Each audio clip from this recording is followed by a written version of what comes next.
안녕하세요. 강남 종로학원 국어 강사 허준영입니다. 자, 오늘 저와 함께 2021년 경기도 교육청 전국연합 학력평가 국어 문제 중에서 조금 어려웠던 지문들을 위주로 살펴보도록 하겠습니다. 자, 먼저 30번부터 34번 조금 학생들이 난해하다고 생각할 수 있는 기술 지문부터 먼저 살펴보도록 하겠습니다. 자, 디지털 이미지는, 지문을 보면 디지털 이미지는 사진이나 그림을 디지털 형태로 표현한 것을 말한다. 일단 정의가 나왔으니까 이 디지털 이미지가 이거의 핵심어구나 라는 걸 일단 알 수가 있네요. 이러한 디지털 이미지는 최소 단위의 점인 화소로 구성되며, 자, 화소가 최소 단위의 구성이구나. 구성 얘기해주고 있고요. 각 화소에는 밝기나 색상 등을 나타내는 값이 부여되어 있다. 그리고 이 화소에는 밝기와 색상이라는 값을 나타내는 것이 부여되어 있다. 여기까지 그냥 이해되시죠? 일반적으로 화소의 수가 많을수록, 자, 이런 비례 반비례 관계는 늘 기술 지문이나 경제 지문에서는 가장 중요한 요소 중에 하나니까 체크해 두도록 합시다. 화소의 수가 많을수록 해상도는 높아지지만 대신 저장되는 데이터의 용량은 커지게 된다. 자, 여기서 정리를 한번 해보면 화소의 수가 많으면 해상도는 높아지지만, 자, 해상도와 화소는 비례관계네요. 대신 저장되는 데이터의 용량은 커지게 된다. 자, 데이터의 양도 많아지게 되는구나 라는 걸 알 수가 있네요. 따라서 이러한 디지털 이미지를 효율적으로 저장하고 전송하기 위해서는 데이터의 용량을 줄여주는 디지털 이미지 압축 기술이 필요하다. 자, 따랐으니까 결론을 유도하겠죠. 이러한 디지털 이미지를 효율적으로 저장하고 전송하는 것, 이게 바로 디지털 이미지의 효율적인 저장과 전송이 바로 이 글의 목적이구나 라는 걸 알 수가 있네요. 이걸 위해서는 데이터의 용량을 줄여주는 디지털 이미지 압축 기술이 필요하다. 자, 이게 수단이지만 이 글에서 가장 중요한 건 바로 디지털 이미지 압축 기술이 되겠구나 라는 걸 알 수가 있습니다. 그러면 아까 데이터 양이 많은 것은 문제점이 되겠네요. 자, 이 문제점에 대한 해결책으로서 제시되어 있는 게 바로 디지털 이미지 압축 기술이구나. 이거를 읽을 때는 계속 디지털 이미지를 어떤 식으로 압축해야 되는가, 이 압축 기술에 대해서 계속 고민하면서 읽는 것이 포인트가 될 것 같습니다. 자, 두 번째 단락. 디지털 이미지 압축 기술에는 무손실 압축과 손실 압축이 있다. 자, 이렇게 두 종류로 분류를 하고 있네요. 무손실 압축, 손실 압축. 자, 분류가 되어 있으면 이 두 가지의 차이점 반드시 물어보겠죠. 자, 계속 갑니다. 무손실 압축은, 먼저 기억은 데이터 압축 과정에서 데이터를 손실시키는 방법을 사용하지 않고, 자, 글자 그대로 축자적으로 이해해주면 되죠. 무손실, 손실이 없으니까 데이터를 손실시키는 방법을 사용하지 않는 거구나 라는 걸 알 수가 있네요. 압축이 진행되기 때문에 압축 효율은 떨어지지만, 자, 그 무손실 압축의 특징 중에 하나, 효율성이 떨어진다. 원본과 동일한 이미지로 복원이 가능하다. 왜? 자, 데이터를 손실시키지 않았기 때문에 동일한 원본으로 복원시키는 게 가능하구나. 반면 손실 압축은, 자, 다시 니은, 손실 압축은 중복되거나 필요치 않은 데이터를 제거하여, 자, 데이터를 제거하는 거네요. 이게 바로 손실시키는 거구나 라는 걸 알 수 있습니다. 원본과 동일한 이미지로 복원하기는 어렵지만, 요 차이점, 이쪽은 원본과 동일한 이미지로 복원이 가능했지만 이쪽은 어렵다네요. 무손실 압축에 비해 수배에서 수천 배 이상의 높은 압축 효율을 얻을 수 있어 보편적인 압축 기술로 활용되고 있다. 대신 높은 압축 효율성이 있구나. 아까 무손실 압축은 효율성이 떨어졌는데, 이렇게 차이점 위주로 읽어주는 게 중요할 것 같습니다. 자, 여기 단락까지 해서 풀 수 있는 문제가 하나 있으니까 그 문제부터 먼저 한번 볼까요? 30번 문제를 보도록 하겠습니다.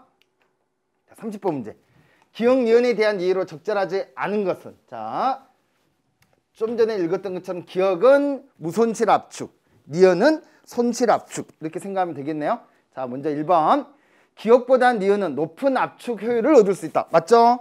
자, 손실 압축은 쓸데없는 데이터를 갖다 제거해버리기 때문에 압축 효율이 더 높다라는 거 가장 중요한 차이점이었습니다. 1번 맞고요. 2번 JPEG는 니은이 적용된 대표적인 디지털 이미지 파일 형식이다. 아직 여기까지는 읽지 않았는데 자, 바로 다음 달락 첫 줄에 나오는 게 이 내용이니까 일단 세모치고 넘어가 보겠습니다.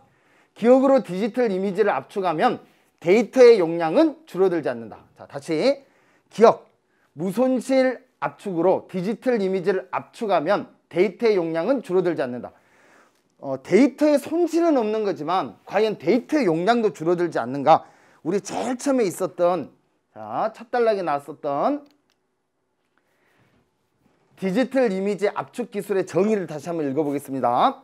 이러한 디지털 이미지를 효율적으로 저장하고 전송하기 위해서는 자, 이 부분 데이터의 용량을 줄여주는 디지털 이미지 압축 기술. 따라서 기억이든 니은이든 전부 다 디지털 이미지 압축 기술이고 모든 디지털 이미지 압축 기술은 데이터의 용량을 줄여주는 것이 기본적인 정의인 거죠. 따라서 무손실 압축이라는 것이 데이터의 손실이 없어서 원상 복구가 가능하다는 뜻이지 데이터의 용량을 줄여주지 않는다는 뜻은 아니네요. 이건 상위 개념이니까 디지털 이미지 압축 기술은 모두 데이터의 용량을 줄여주기 때문에 자, 그래서 아까 풀었던 그 30번 문제에서 자, 3번이 틀렸구나. 데이터 용량은 줄어들지 않는 게 아니라 데이터의 용량이 줄어드는 거죠. 3번이 틀렸구나 라는 거 확인이 됐습니다. 자, 4번 기억을 활용하여 자, 무손실 압축을 활용하면 압축된 디지털 이미지는 원본과 동일한 이미지로 복원이 가능하다. 아까 나왔었죠? 차이점. 자, 5번 니은은 중복되거나 필요하지 않은 데이터를 제거하는 방식으로 디지털 이미지를 압축한다. 정확하게 맞는 부분이네요. 자, 그래서 첫 번째 단락, 두 번째 단락에서는 자, 디지털 이미지 압축 기술의 정의와 이 두 가지 종류의 차이점, 이걸 파악하는 것이 가장 중요한 포인트겠다라는 걸 알 수가 있습니다. 자, 세 번째 단락 가보겠습니다. 우리가 일반적으로 사용하는 JPEG는 손실 압축 기술이 적용된 대표적인 디지털 이미지 파일 형식이다. 아까 30번 문제 그 2번 선지 나왔네요. JPEG가 손실 압축 기술이 적용된 경우구나 라는 걸 알 수가 있네요. JPEG 형식의 압축은 크게 전처리, DCT, 양자화, 부호화 이 네 가지 과정을 거친다. 자, 그래서 이 글은 요 과정을 따라가면서 이해하는 게 중요한 포인트겠죠. 자, 이런 경우에는 각 과정별의 특성을 알아야 되고 두 번째는 이 과정과 이 과정들 사이에 차이점을 파악하는 것이 가장 중요한 자, 우리가 이해해야 될 포인트가 될 것 같습니다. 자, 먼저 첫째 전처리 과정에서는 자, 명칭이 전처리 과정이라고 얘기한 거 보니까 처리 이전에 뭔가 거쳐야 되는 과정이구나 라는 걸 알 수가 있네요. 색상 모델 변경과 샘플링이 이루어진다. 자, 첫 번째 전처리 과정에서는 이 두 가지가 이루어진답니다. 색상 모델 변경과 샘플링이 이루어진다. 자, 우선이 나왔으니까 이 둘 사이에도 뭔가 순서의 차이점이 있겠네요. 자, 디지털 이미지 색상 모델을 요거부터 먼저 이루어진다는 거죠. RGB에서 YCBCR로 변경한다. 자, 요런 색상 모델에서 YCBCR이라는 색상 모델로 변경을 하는구나. 자, 계속 한번 읽어보겠습니다. RGB 모델은 빛의 삼원색을 조합하여 화소의 색과 밝기를 함께 표현하는데 자, 이 RGB의 특징은 화소에는 뭔가 정보가 있는데 그 정보가 바로 색과 밝기라는 거죠. 이 색과 밝기가 함께 표현된 것이 RGB구나 라는 걸 알 수가 있네요.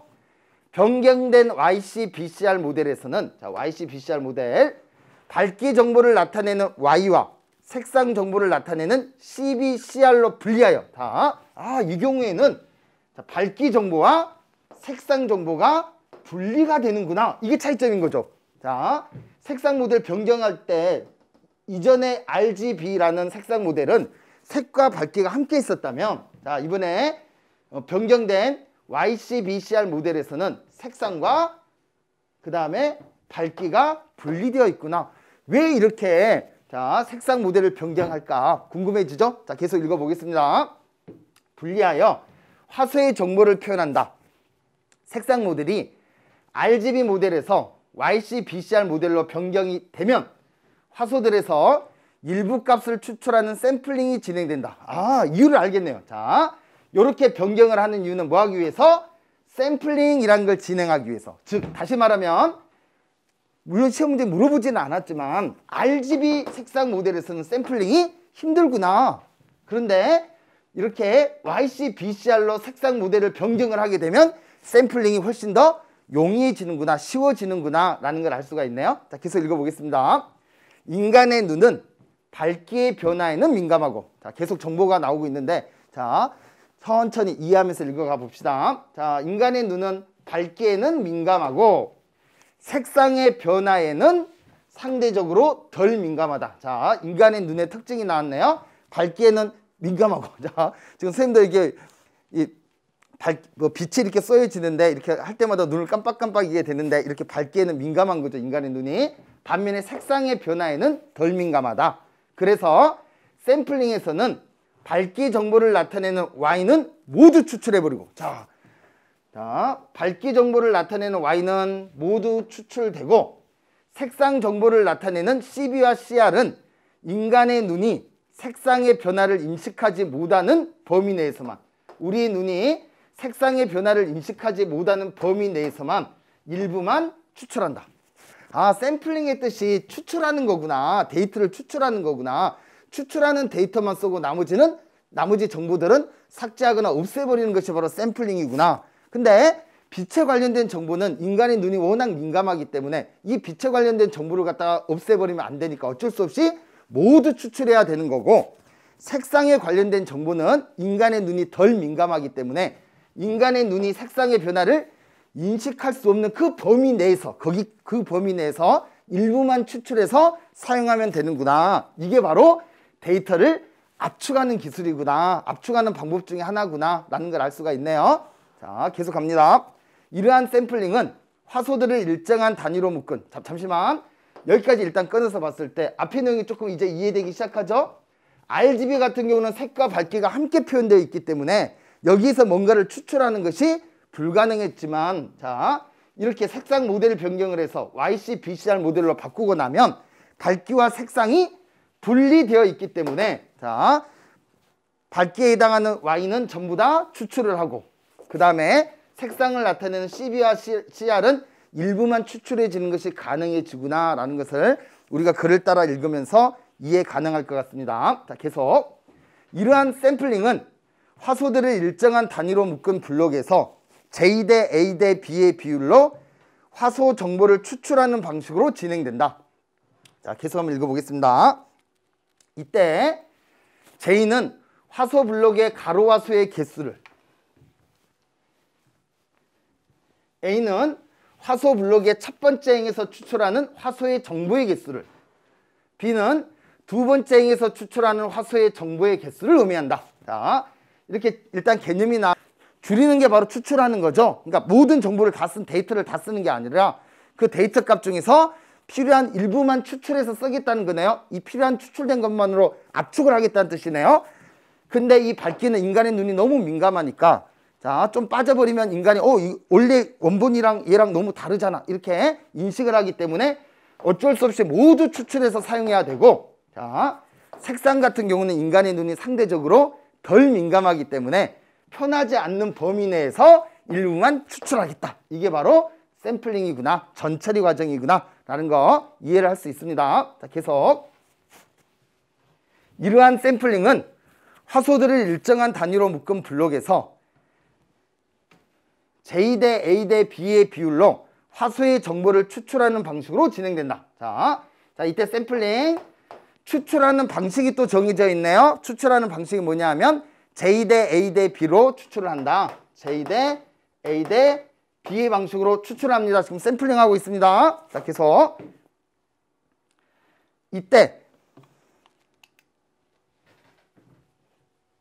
화소 블록 J는 화소 블록의 가로 화소 개수를, 자, 얘는 화소 블록의 가로의 화소의 개수, A는 화소 블록 첫 번째 행에서 추출한 화소의 정보의 개수를, B는 두 번째 행에서 추출한 화소의 정보의 개수를 의미한다. 자, 화소의 정보는 두 가지가 있었죠. 빛과 색상. 자, 계속 갑니다.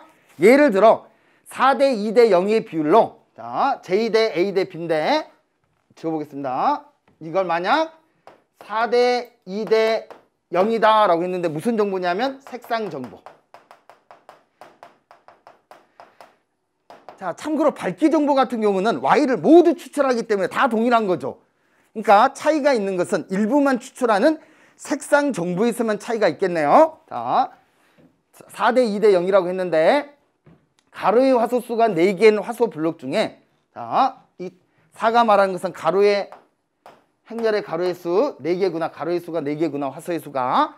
자, 그 다음 첫 번째 행에서는 블록 중 첫 번째 행에서는 색상 정보 2개가 추출되고 자, 이 2가 의미하는 것은 첫 번째 행렬 중에서는 4개가 색상 정보를 다 가지고 있는데 그 중에서 2개만 자, 예를 들면 뭐 이렇게 뽑았다면 이렇게 2개만 추출되고 두 번째 행에서는 색상 정보가 추출되지 않는다. 자, 이 B는 두 번째 행에 추출되는 정보의 개수를 말하는 거였죠.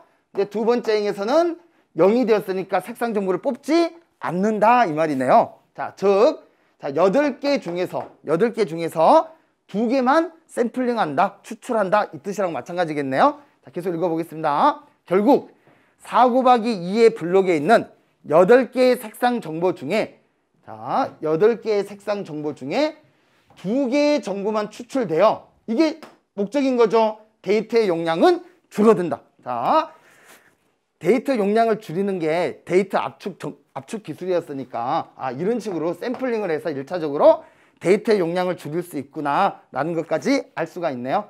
자, 이렇게 지워보겠습니다.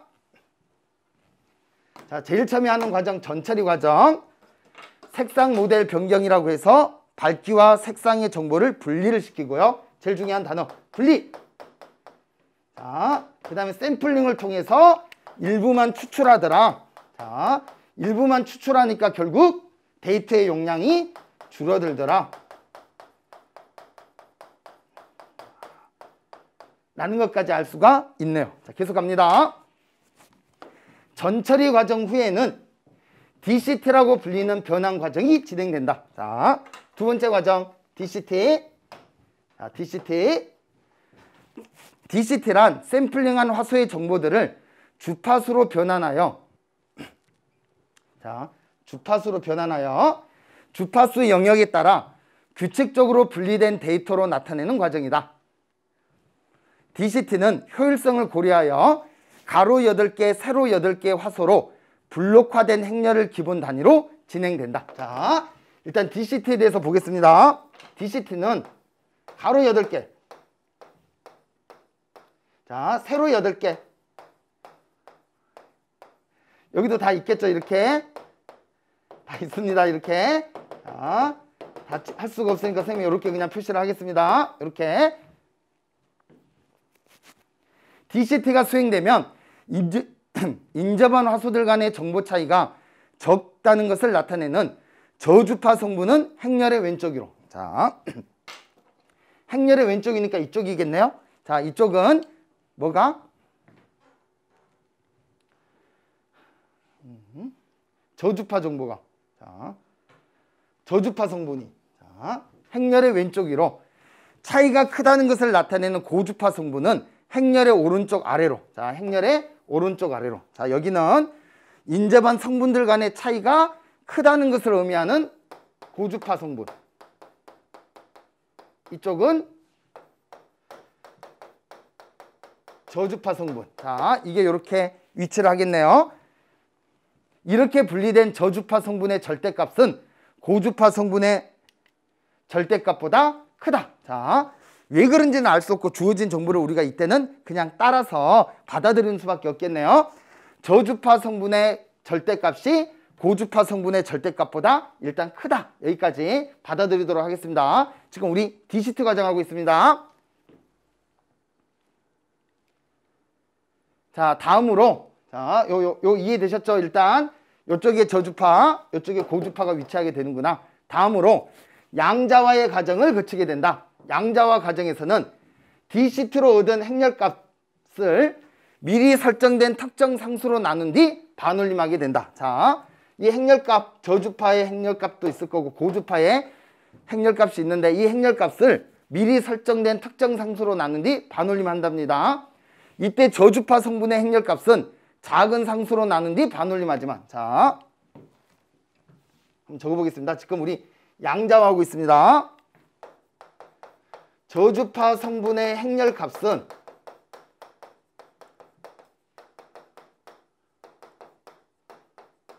자, 어떤 상수로 이렇게 나눠주는데 이때 상수 알파는 작은 상수, 그 다음 고주파 성분의 행렬값은 0의 값으로 만들기 위해 큰 상수로 나눈 뒤 반올림한다. 자, 반면에 고주파 성분의 행렬값은 자, 얘도 어떤 상수로 나누어지는데 이 상수는 큰 상수. 왜냐하면 이 값을 뭐로 만들기 위해서? 0으로 만들기 위해서. 분모가 무한히 커지면 결국 값이 0에 가까워지겠죠? 자, 그래서 반올림하는 거야. 반올림하면 0이 되는구나 라는 걸 알 수가 있네요. 이것은 자, 인간의 눈은 저주파 성분에는 민감하지만, 자, 이렇게 저주파 성분에는 인간의 눈이 민감해. 자, 눈이 민감하지만, 자, 계속 고주파 성분에는 덜 민감하다는 특성을 고려하여, 반면에 고주파 성분에는 인간의 눈이 자, 덜 민감합니다. 덜 민감합니다. 자, 덜 민감하기 때문에 자, 저주파 성분의 절대값은 줄이고 고주파 성분은 제거하여 데이터의 용량을 줄이기 위한 것이다. 자, 제일 중요한 게 이거겠네요. 결국 양자화 과정이라는 것도 데이터 용량을 줄이는 과정이죠. 자, 줄이는데 그냥 팍팍 줄이고 싶지만 저주파 성분 같은 경우는 인간의 눈이 민감해. 그래서 완전히 제거할 수는 없고 그냥 줄이기만 하는 거고. 자, 그래서 상수를 작게 두고서 나눠서 줄여주는 거고요. 고주파 성분은 인간의 눈이 덜 민감해. 자, 고주파 성분은 없어져도 인간의 눈이 별로 민감하지 않아서 자, 차이점을 파악을 못해. 원본의 이미지랑 JPEG로 만들어진 이 파일의 이미지와 차이점을 잘 모르니까 그냥 다 제거해버릴 수 있는 거죠. 제거해버리기 위해서 0을 만들어야 되고 0을 만들기 위해서 상수를 크게 두고 있구나. 이게 바로 양자화 과정이구나 라는 걸 알 수가 있네요. 아까 DCT에서도 데이터 양을 줄였고 샘플링에서도 데이터 양을 줄였고 지금 양자화 과정에서도 지금 데이터 양을 계속 줄여나가고 있습니다. 자, 계속 마지막으로 부화의 과정을 거친다. 자, 부화는 양자화를 거친 행렬값을 이진수의 부호로 표현하는 것이다. 자, 맨 마지막 이제 부화. 자, 이건 이 양자화를 거친 이 값들을 갖다가 이거 아주 작은 값이 됐고 얘는 0이 됐겠죠? 이걸 이진수로 나타내는 거랍니다. 이 과정에서 대표적으로 허프만 부화가 사용된다. 자, 허프만 부화. 허프만 부화는 빈번하게 발생하는 데이터를 표현할 때는 적은 수의 비트를 할당하고, 자, 지워보겠습니다. 자, 이제 맨 마지막 부호 과정. 요것도 차이점 찾으면 되겠네요. 자, 빈번하게 발생하는 데이터. 자, 빈번한 데이터가 있고요. 그 다음에 또 한 가지는 드물게 발생하는, 자, 드문 데이터. 이렇게 적어보겠습니다. 먼저 빈번하게 발생하는 데이터 같은 경우 표현할 때는 적은 수의 비트를 할당하고, 자, 비트 수가 많으면 데이터 양이 많아지는 거겠죠. 근데 얘는 자주 사용되는 데이터야. 그러니까 일단 비트 수를 최대한 적게 만들어야 데이터의 용량이 줄어들 수 있겠네요. 그래서 비트 수의 수를 줄이고, 반면에 자, 드물게 발생하는 데이터를 표현할 때는 더 많은 수의 비트를 할당하는 방식이다. 이 경우에는 더 많은 비트 수가 많겠구나, 더 많은 비트를 할당하겠구나 라는 걸 알 수가 있네요. 그 결과 허프만 부호화 과정에서는 데이터를 손실시키지 않으면서, 자, 요거 차이점. 자, 데이터를 손실시키지 않습니다. 아까 추출하는 경우도 8개의 데이터 중에 2개만 추출했으니까 6개를 갖다가 손실한 거였죠. 자, 그 다음에 샘플링 같은 경우, DCT 같은 경우에서도 보면, 자, 샘플링 같은 경우 추출했으니까 이것도 손실을 시켰던 거고요. 그 다음에 앞에 있었던 양자화 과정 같은 경우도 보면 결국 0으로 만들거나 작은 수로 만들어서 손실을 시켰었죠. 근데 이 부호화 과정에서는 데이터의 수를 손실시키지 않으면서 비트의 할당량을 다르게 하여서 데이터의 용량을 줄이는 방식이네요. 자, 다른 과정과의 차이점까지 같이 생각해 봅시다. 다시 부하 과정도 공통점은 뭐야? 데이터의 용량을 줄이는 거야. 근데 앞에 다른 과정과는 다르게 데이터를 손실시키지 않았구나 라는 걸 알 수가 있네요. 여기까지 이해되셨나요? 자, 그러면 자, 지금까지 읽었던 지문의 내용을 토대로 해서 문제들을 한번 확인해 보도록 하겠습니다. 자, 30번 문제 해결했었고요. 31번 문제로 가보겠습니다. 자, 화소에 대한 설명으로 적절하지 않은 것은 1번 화소는 디지털 이미지를 구성하는 최소의 단위이다. 자, 첫 단락에 나와 있었죠? 화소는 빛의 삼원색을 조합하여 표현할 수 있다. 아까 보면 그 샘플링 이전에 자, 색상 모델 변경 과정에서 RGB 모델 같은 경우가 빛의 삼원색이 조합되어 있었죠. 즉 밝기와 색상이 함께 있었던 경우. 3번 화소수의 증감에 따라 해상도가 달라질 수 있다. 얘는 증가하면 해상도도 높아졌던 거죠. 비례관계에 있었네요. 자, 4번 화소의 정보는 밝기 정보와 색상 정보로 분리될 수 있다. 맞죠? 이게 대표적인 게 YCB CR 모델이었습니다.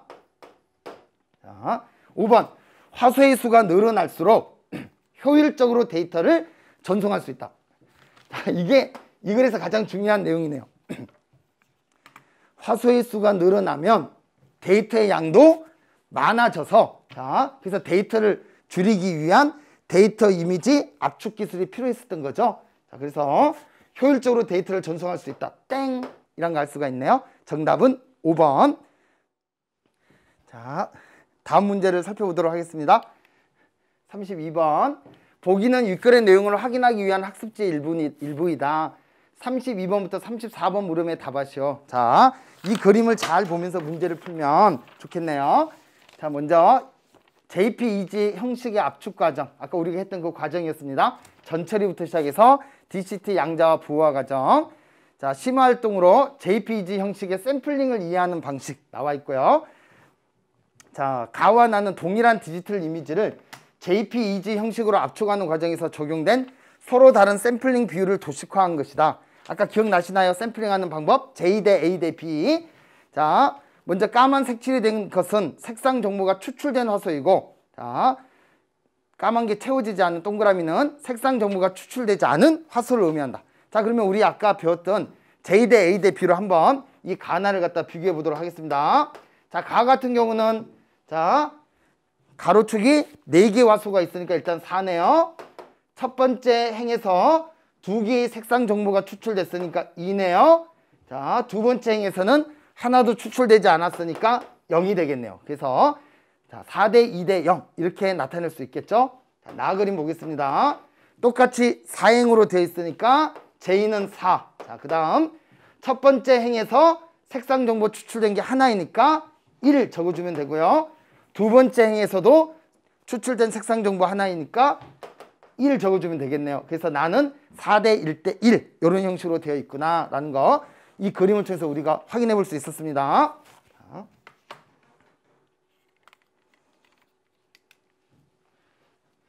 DCT와 양자와 이해하기 활동. 자, 아래의 결과는 DCT와 양자와 과정에서 얻은 행렬값을 도식화한 것입니다. 이에 대해 설명해 봅시다. 자, 일단 우리 그림만 보고서 한번 생각해 봅시다. 자, A 같은 경우는 자, 저주파 값들이 몰려 있다 그랬었죠. 이쪽은 저주파. 저주파라는 것은 인접한 자, 화소끼리의 정보 차이가 작은 것. 이걸 저주파 영역이라고 했고요. 이쪽 영역은 고주파 영역이었었죠. 참고로 A와 B의 절대값을 계산하면 어느 쪽이 크다? 저주파 쪽이 컸다. 이렇게 생각하시면 되겠네요. 여기까지가 DCT 결과였습니다. 자, 그 다음에는 양자를 그쳐야 됐죠. 자, 먼저 저주파 같은 경우는 상수를 두고서 나누어 주는데 이 상수를 어떤 상수로? 작은 상수로 나누어 줘서 자, 이 경우에 여기에는 작은 상수인 저주파의 값이 있겠네요. 자, 반면에 이쪽은 자, 상수를 크게 해서 자, 이때 B는 매우 큰 상수여서 고주파 같은 경우에는 반올림하게 됐을 때 값이 얼마로 만드는 거다? 0으로 만드는 거다 라는 것이 바로 양자와 결과였네요. 자, 다시 자, DCT에 한 결과를 작은 상수로 나누어서 반올림한 거. 이게 바로 양자화 과정. 자, 고주파의 경우에는 커다란 상수로 나누어서 반올림해서 영의 값으로 만드는 거. 이게 바로 양자화 과정이라고 할 수 있겠습니다. 자, 그러면 지금부터 문제 한번 풀어 보겠습니다. 자, 먼저 32번 문제. 자, 윗글을 바탕으로 보기의 JPEG 형식의 압축 과정을 이해한 내용이다. 적절하지 않은 걸 고르세요. 자, 1번. 가에서는 색상 모델 변경이 샘플링보다 먼저 진행되겠군. 자, 위로 올라가고 있습니다. 자, 그렇죠. 색상 모델을 변경하고 난 다음에 샘플링이 가능했던 거죠. 그 이유는 밝기와 색상이 혼합되어 있으면 안 되니까, 함께 있으면 안 되니까 먼저 분리를 시켜야 됐던 거네요. 자, 1번 맞습니다. 2번. 가를 통해 추출된 화소 정보들은 나이소 주파수로 변환되겠군. 자, 이것도 정확하게 맞는 거죠. DCT 과정이 바로 주파수로 변환하는 과정이었습니다. 그래서 고주파, 저주파로 나누는 거. 자, 기억나시죠? 자, 3번. 나에서는 주파수 영역에 따라 규칙적으로 분리해낸 화소의 정보는 다에서 특정 상수로 나누어 반올림 되겠군. 맞죠? 여기서 주파수로 나누어진 게 양자화에서 자, 특정 상수로 나누어 반올림 됐습니다. 4번. 다와 라에서는 모두 데이터를 손실시켜 데이터의 용량을 줄여주겠군. 자, 다시 앞으로 가겠습니다. 다와 라에서는 모두 데이터를 손실시켜 데이터의 용량을 줄여주겠군 했는데, 양자화 같은 경우도 데이터의 용량은 줄어들었죠. 부화 같은 경우도 데이터의 용량은 줄어들었습니다. 하지만 차이점이 있었죠. 양자화 같은 경우에는 데이터의 손실이 있었지만 부화 같은 경우는 비트의 수만 조절했을 뿐인 것이지 데이터 자체가 손실된 건 아니었죠. 이게 가장 크다는 차이점. 그래서 정답은 4번이구나. 모두 데이터를 손실시킨 게 아니라 다에서만 데이터를 손실시켰구나 라는 걸 알 수가 있습니다. 자, 정답은 4번. 5번. 라에서는 데이터 발생의 빈도에 따라 비트의 수를 다르게 할당한다. 맞죠? 데이터가 발생되는 빈도가 많으면 비트 수를 작게. 자, 그리고 데이터가 발생되는 빈도가 드문드문인 경우에는 비트 수를 크게 이렇게 다르게 할당해서 데이터를 부호하는군. 정확하게 맞다는 거 확인됐습니다. 32번의 정답은 4번이 되겠네요. 33번 문제로 가보겠습니다. 윗글을 읽은 학생이 보기에 JPEG 형식의 샘플링을 이해하기 위한 활동을 통해 얻은 결론으로 적절하지 않은 것은, 자, 1번. 가에서는 색상 정보가 하나도 추출되지 않은 행이 있겠군. 아까 4대 2대 0 같은 경우에 두 번째 행에서는 색상 정보가 하나도 추출되지 않은 경우였죠. 맞네요. 자, 2번.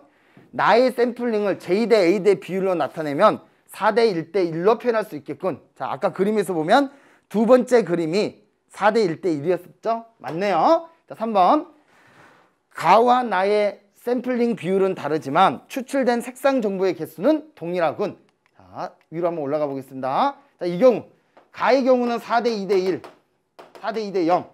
나의 경우는 4대 1대 1. 자, 이렇게 다르지만, 서로 다르지만, 자, 추출된 색상 정보는 얘도 2개, 나도 2개. 동일하다는 거 확인됐네요. 자, 그래서 동일하다라는 3번 맞겠네요. 자, 4번. 가와 나에서 추출된 CBCR의 각각의 개수만큼 Y가 추출되겠군. 자, 아까 가나 같은 경우 8개 중에서, 자, 가의 경우에는 추출된 색상의 개수가 2개였었고요. 나 같은 경우도 추출된 색상의 개수는 2개였죠. 하지만 Y의 경우, 밝기의 경우에는 인간의 눈이 매우 민감하기 때문에 일부만 추출할 수 없다고 했죠. 왜냐하면 일부만 추출하면 바로 달라져 버리는 거, 원본과 달라진 것을 눈치를 채기 때문에 밝기 같은 경우는 모두 추출해야 된다고 했죠. 자, 그래서 Y 같은 경우는 모두 추출되는 거고, 자, CBCR의 개수는 각각 2개씩만 추출됐으니까 개수만큼이 아니네요. 정답은 4번이구나 라는 거 확인됐습니다. 자, 5번. 가와 나에서 색상 정보가 일부만 추출된 것은 인간의 시각적 특성을 고려한 것이다. 맞죠? 색상에 대해서는 인간의 눈이 덜 민감하기 때문에, 자, 압축을 해도 원본과 차이점을 별로 못 느끼기 때문에 일부만 추출하는 것이구나 라는 거 알 수가 있네요. 자, 그래서 정답은 4번이 돼야 되겠습니다. 자, 그 다음 34번 문제로 가겠습니다. 자, 마지막 문제. 이 지문의 마지막 문제 34번. 윗글을 읽은 학생이 보기의 DCT와 양자와 이해하기 활동에서 보일 수 있는 반응으로 가장 적절한 것은, 자 1번 A와 B는 양자와 과정을 거치면 0의 값이 되겠군. 자 적절한 거 고르는 겁니다. 다시 그림으로 한번 가봅시다. 자 A와 B 중에서 양자를 거쳐서 0이 되는 것은 B만 0이 됐던 거죠. 얘는 작은 값이 됐던 거고. 자 그래서 1번 틀렸네요. 2번 A와 B는 양자와 과정에서 서로 다른 상수를 사용하겠군. 이건 맞죠? B 같은 경우는 0으로 만들기 위해서 매우 큰 상수를 사용했고요. A 같은 경우는 그냥 작은 값을 만들기 위해서 상대적으로 작은 상수를 사용했습니다. 정답은 2번. 이게 적절한 것이구나 라는 걸 알 수가 있네요. 자 3번 A의 절대값보다 C의 절대값이 크겠군. 자 다시 A의 절대값과 C의 절대값을 비교해보면 C는 A의 값을 작은 상수로 나누어서 반올림한 것이 이 C의 값이기 때문에 당연히 C의 값이 A의 값보다 더 작아야 되겠네요. 자, 그래서 3번 A의 절대값보다 C의 절대값이 크겠군. 틀렸죠? 작아야 됩니다. 4번 B와 D는 저주파 영역을 나타내겠군. 그림상으로 보면 B와 D는 고주파 영역이었었죠? 자, 틀렸다는 거 확인됐네요. 자, 마지막 5번. C의 절대값이 D의 절대값보다 작겠군. 자, CD를 한번 비교해 보겠습니다. 자, C와 D를 비교해 보면 D는 0이죠. 0보다 더 적어질 수는 없는 거죠. 그래서 C보다 D가 무조건 더 작겠구나 라는 거 알 수가 있네요. 따라서 C의 절대값이 D의 절대값보다 작겠군. 틀렸습니다. D의 절대값이 C의 절대값보다 더 적은 거죠. 자, 절대값이니까 0이 가장 적은 값이 돼야 되겠네요. 정답은 2번. 자, 이렇게 확인이 됐습니다. 자, 이렇게 해서 기술 지문은 끝내고요. 자, 문학에서 17번부터 20번 고전 시간 문제를 한번 살펴보도록 하겠습니다. 다음 글을 읽고 물음에 답하시오. 작년에 나왔던 예비 시행 문제를 아주 유사하게 유형을 다 번떠서 최근 3월 그리고 이번 4월에까지 계속 같은 유형, 같은 패턴으로 고전시가 파트가 출제가 되고 있죠. 이제 유형에 좀 익숙해져서 어느 정도 해석만 할 수 있다면 고전시가도 별로 어렵지 않게 접근할 수 있을 거라고 생각합니다. 자, 선생님과 함께 살펴보도록 하겠습니다. 늙음은 시조에 등장하는 보편적인 화제 중에 하나이다. 나이를 먹는 것은 인간이 자신의 의지로 바꿀 수 없는 필연적인 현상이다. 자, 늙음을 화제로 삼는 시조들에서 화자는 늙음으로 인해 타인과의 관계에서 자존감을 상실하거나 서글퍼하는 태도를 보여주는 경향이 있다. 자, 이게 첫 번째 경향이네요. 타인과의 관계에서 1. 자존감을 상실하거나 서글퍼하는 태도. 자, 그러나 늙음을 자연의 섭리로 받아들이거나, 차이점이네요. 자연의 섭리로 받아들이거나 수용하거나 삶을 즐기며 늙음에 대한 서글픔을 잊고자 하는 화자. 자, 삶을 즐기며 서글픔을 잊고자 하는 화자. 자, 이렇게 두 가지로 나뉘어진다는 겁니다. 종종 등장하기도 한다. 자, 첫 번째 시부터 한번 읽어보겠습니다.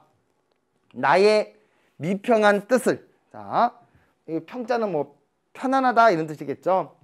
나의 편안하지 못한 뜻을, 자, 불편한 뜻을 1월에게 묻잡나니. 자, 해와 달에게 물어보니 구만리 장천에, 자, 구만리나 떨어진 저 하늘에 무슨 일이 배아빠셔, 무슨 일이 바빠서. 자, 이런 단어들은 조금 알아두면 좋겠네요. 배아프다, 바쁘다 이런 뜻입니다. 무슨 일이 바빠서 주색의 못 슬민. 자, 주색의 슬민의 뜻이 나와 있겠죠.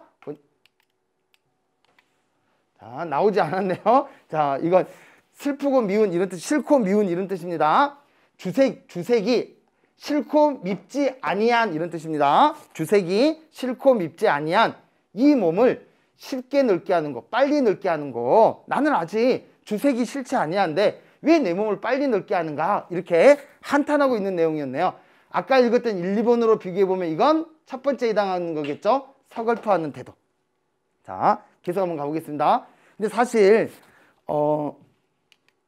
보면 바로 이 작품 뒤에 작품에 대한 해설이 나와 있죠. 그러니까 가나다를 다 읽을 게 아니라 가수를 한번 보고 바로 여기 있는 해석을 살펴보는 것이, 이런 형식의 지문을 자, 빠르게 적응하는 방식이겠네요. 자, 보겠습니다. 가부터 다는 자연물을 끌어들여 늙음에 대한 정서와 태도를 표현한 작품들이다. 자, 먼저 가는 무한히 지속되는 자연물에. 자, 이걸 찾아야 되겠네요. 무한히 지속되는 자연물. 인간의 유한한 삶에 대한 안타까움을 토로하며 유흥을 계속 즐기고 싶어하는 화자의 마음을 보여주고 있다. 자, 그럼 다시 가에서 보면 아, 이때 이 1월이 무한한 자연물이겠구나 라는 걸 알 수가 있네요. 반면에 나는 쉽게 늙어버리니까, 빨리 늙어버리니까 유한한 화자구나 라는 걸 알 수가 있고요. 유흥을 즐긴다고 나왔어. 주색을 싫어하지 아니한다고. 그래서 주색, 유흥을 즐기지 못하는 화자에 뭐가 나타나 있다? 서글픔이 나타나 있다라는 거 알 수가 있네요. 자, 두 번째 수 가보겠습니다. 갈 때는 청산이었는데 올 때 보니 황산이로구나. 자, 내가 갈 때 봤을 때는 푸른 산이었는데 올 때 보니까 자, 황산, 뭐 낙엽 또는 뭐 누렇게 단풍 들었다고 할 수도 있고요. 누렇게 변한 황산이로구나. 산천도 변했는데 이렇게 청산에서 황산으로 변했는데 낸들 아니 늙었소냐? 나라고 늙지 아니하겠느냐? 나도 저 산천처럼 늙는다 이 말이네요. 산천과의 공통점이네. 두어라. 절이 될 인생이니 아니 늙어 의하겠는가? 자, 이건 늙음에 대해서 서글퍼하는 것이 아니라 인생을 즐기는 태도가 나타나 있네요. 자, 이것도 한번 어떻게 해석했는가 보겠습니다. 나시는 자연의 변화에, 맞죠? 청산에서 황산으로 인간의 노화를 견주어 표현하고, 자, 나도 똑같다고요. 인생을 즐김으로써 자, 서글픔을 달래려는 화자의 태도를 보여주고 있다. 딱 맞네요. 자, 계속 가겠습니다. 다시 위로. 다시 동풍이 건듯 불어. 자, 동쪽의 바람, 봄바람이겠네요. 봄바람이 건듯 불어 적설을 다 녹이니. 자, 적설은 쌓여있는 논. 자, 봄에 바람이 부니까 겨울철에 쌓여있던 이 눈이 다 녹네요. 사면의 청산이 네 얼굴 나노메라. 자, 사면에 푸른 산이 너의 얼굴이 나타나는구나. 너의 얼굴이 나타나는구나. 귀 밑에 해 묵은 서리는, 자, 해를 묵은 오래된, 자, 서리는 녹을 줄을 모르는구나.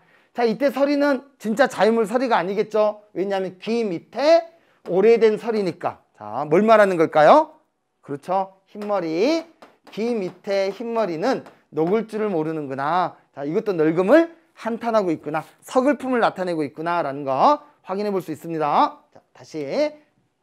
다는 화자의 상태를 자연에 비유하였지만 순환하는 자연과는 다른 모습. 그렇죠. 자, 겨울에 눈이 덮였던 산도 봄바람에 녹아서 봄산이 됐지만 나의 흰 머리는, 서리는, 해묵은 서리는 녹을 줄 모르는구나. 변하지 않는구나. 자, 그래서 순환하는 자연과 다른 모습이 나타나 있고요. 늙음에 대한 한탄을 드러내고 있다. 정확하게 맞네요. 자, 그런데 늙음을 노래하는 작품 중에는 자연물이 아닌 타자를 동원하여 그에 대한 정서와 태도를 표현하는 경우도 있다. 자, 자연물도 있지만 자연물이 아닌 다른 사람, 타자를 동원하는 경우도 있다네요. 자, 나부터 보겠습니다. 청춘 소년들아. 자, 이때 청춘 소년이 바로 타자겠네요.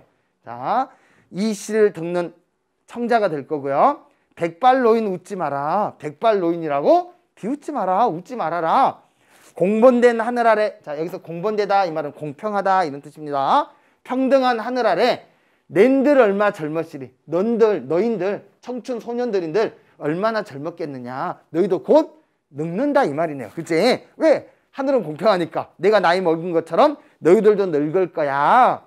우리도 소년행락이. 자, 우리도 어린 시절에 그 즐거웠던 일이 어제인 듯 하여라. 어제인 듯 하여라. 우리도 어제 그렇게 즐거웠었는데 벌써 이렇게 다 백발노인이 되었어. 너희도 곧 늙을 테니까 잘 준비해라. 이런 뜻이겠네요. 우리 비웃지 마라. 이런 뜻이겠네요. 자, 이것도 분명히 해석이 나타나 있을 것 같습니다. 자, 봅시다. 자, 라는 젊고 활력이 넘치는 소년들에게. 맞네요. 세월이 공평하게 흐른다는 것을 자연의 이치로 제시하여 상대방을 설득하려는 태도를 나타내고 있고. 정확하게 맞죠? 자, 그 다음에 마 보겠습니다. 늙기 서러운 줄 모르거나 늙거는. 늙기 서러운 줄 모르고 늙었니 이런 뜻입니다. 늙기 서러운 줄 모르고 늙었는가. 충강 덧없어. 자, 봄빛. 자, 청춘이 덧없어. 백발이 절로 난다. 흰머리가 절로 나는구나. 그러나 소년적의 마음은 감함이 없어라. 그러나 어릴 적의 그 마음은 몸은 늙었지만 머리카락은 백발이 됐지만 그 마음은 줄어들미 없구나. 마음은 소년 때랑 같구나. 이런 뜻이네요. 자, 마도 보겠습니다.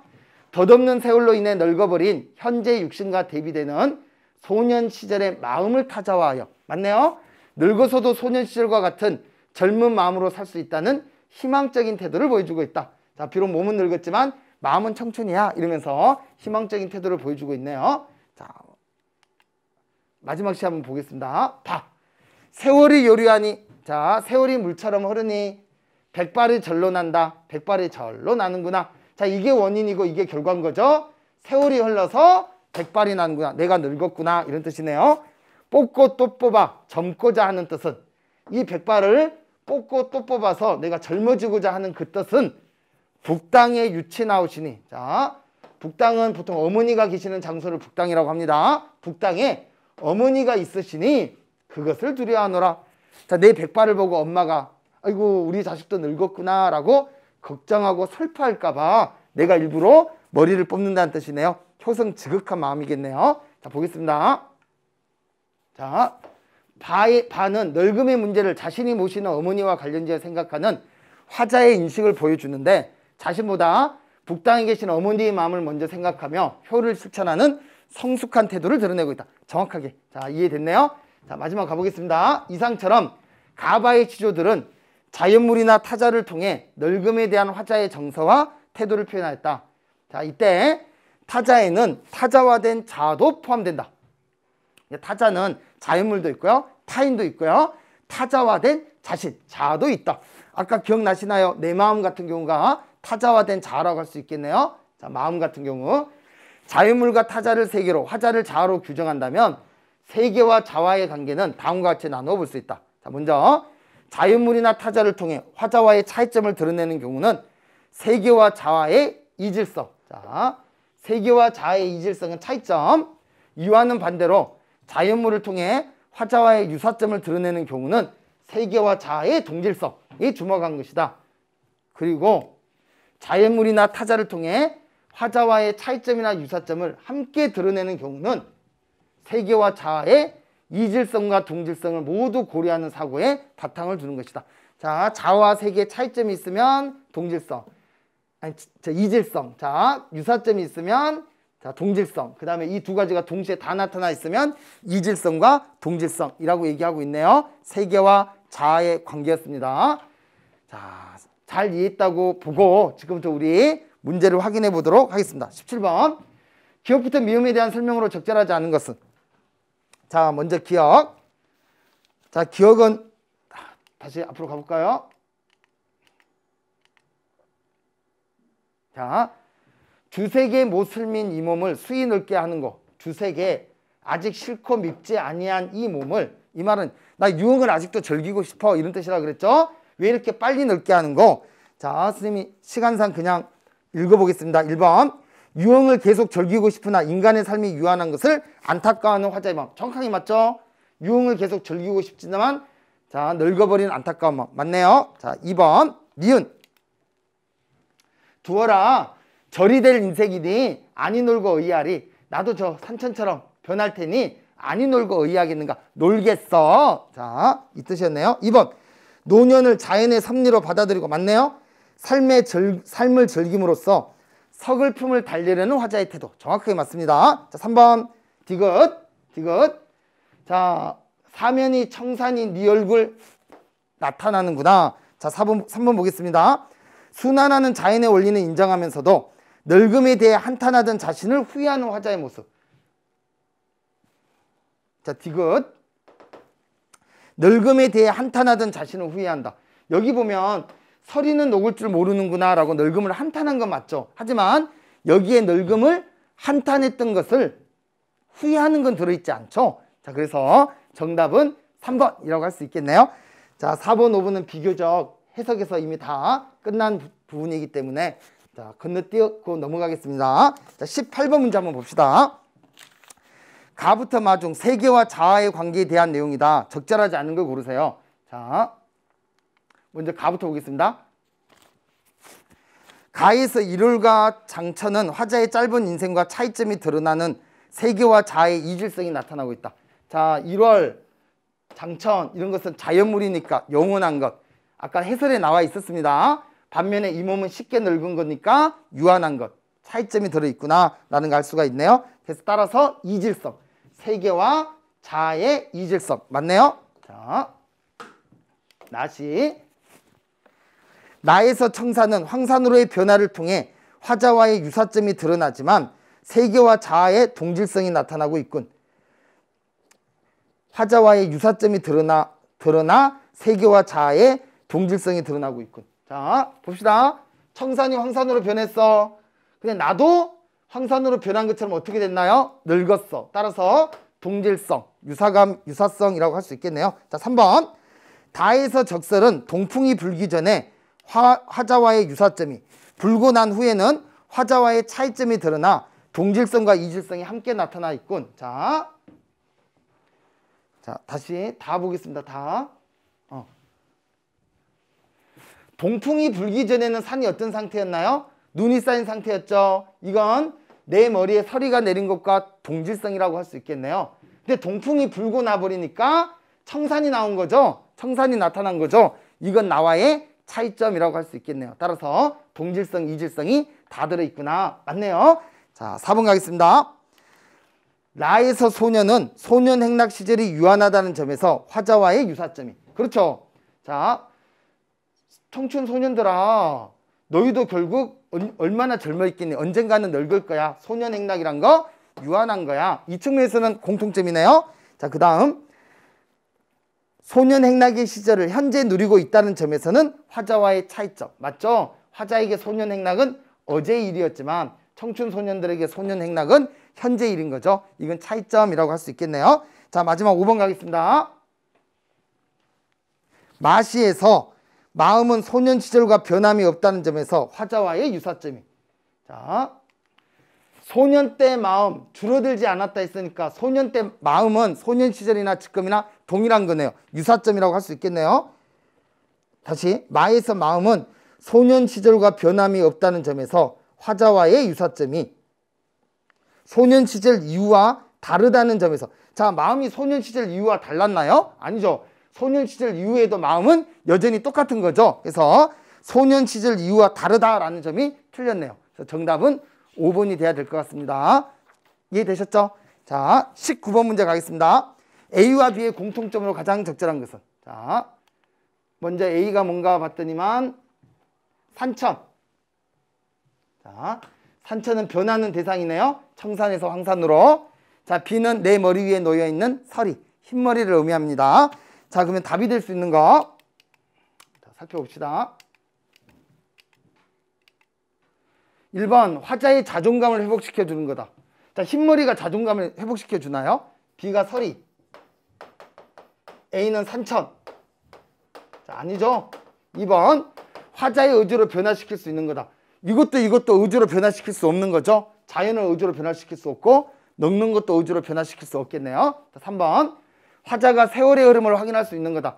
그렇죠. 자, 산천이 청산에서 황산으로 변한 것처럼 나도 늙는구나. 세월의 흐름을 확인할 수 있고요. 자, 내 머리도 흰머리가 생겼구나. 자, 세월의 흐름을 확인할 수 있는 거네요. 정답은 3번이 돼야 됩니다. 4번 화자와 타인과의 관계를 개선시켜준다. 전혀 아니고요. 화자에 대한 타인들의 시선을 변하게 만든다. 자, 관련 사항이 없네요. 정답은 3번 밖에 될 게 없습니다. 자, 마지막 20번 문제 풀고 마치도록 하겠습니다. 자, 20번 문제 보겠습니다. 가를 바탕으로 바를 감상한 내용으로 적절하지 않은 것은. 자, 바시는 이시였고요. 가의 내용은 이쪽이었습니다. 늙음의 문제를 자신이 모시는 어머니와 관련지어 생각하는 화자의 인식을 보여주는데 자신보다 어머니의 마음을 먼저 생각하며 효를 실천하는 성숙한 태도를 드러내고 있다. 자, 이시였습니다. 자, 그러면 마지막 문제 보겠습니다. 1번 세월이 여류한 이를 보면 화자가 나이를 먹게 된 원인을 알 수 있겠군. 맞죠? 세월이 물처럼 흘러서 나이를 먹게 됐구나. 정확하게 맞습니다. 2번 백발이 절로 난다를 보면 화자가 어머니에 대한 근심 때문에 늙었음을 알 수 있군. 백발이 절로 나는 이유는 세월이 흘러서 백발이 절로 난 거죠. 그리고 이렇게 늙은 것 때문에 어머니에게 근심을 주는 거지 근심 때문에 늙은 게 아닌 거죠. 인과관계가 뒤집어졌네요. 내가 늙은 것을 보여주는 것이 걱정이라는 거지. 어머니에 대한 나의 근심 때문에 늙었다는 게 아니니까. 자, 정답은 2번. 여기 돼야 됩니다. 나머지 확인해 보겠습니다. 뽑고 또 뽑아를 보면 화자가 효를 실천하고자 반복적인 행위를 하고 있다. 뽑고 또 뽑으니까 반복적인 거. 정확하고요. 젊고자 하는 뜻을 보면 화자가 어머니를 배려하고자 하는 성숙한 태도. 그렇죠. 자, 아들이 늙은 걸 걱정할까 봐 젊게 보이려는 화자의 성숙한 태도. 맞네요. 5번. 북당의 유친하우시니를 보면 화자가 봉양하는 어머니가 계신 장소를 알 수 있겠군. 북당이 바로 장소구나 라는 게 확인됐네요. 자, 긴 시간 함께 하시느라 고생 많으셨습니다. 여기서 마치도록 하겠습니다. 감사합니다.